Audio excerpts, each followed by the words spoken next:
Segundo o Marum, falta aqui o ralo da cozinha também. O chão da cozinha está horrível, bem descascado, bem gasto.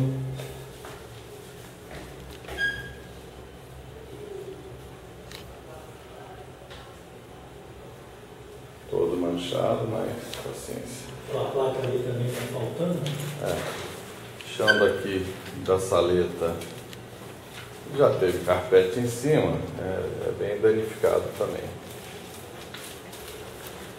Esse carpete tem que trocar. E quando eu fui abrir, achei um carpete por baixo, por isso que mofa. Tem que trocar porque está completamente sujo, manchado, mofado. Não dá para viver assim não. Bom, o resto é o que é. Um gancho de rede.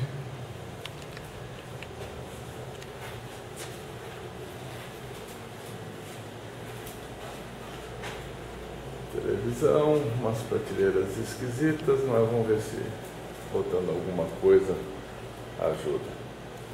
Fio por fora, uma gambiarra aqui para ter luz do outro lado, de qualquer jeito.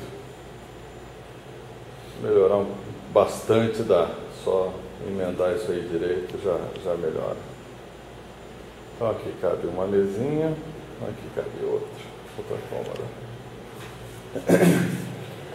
Aqui vai caber, eu acho que tinha pela marca uma máquina de lavar roupa. Ah, é o tanque aí do lado, né? É. O gás eu não consegui ligar, tá sem gás. Visivelmente é aceso com fósforo, pela marca ali.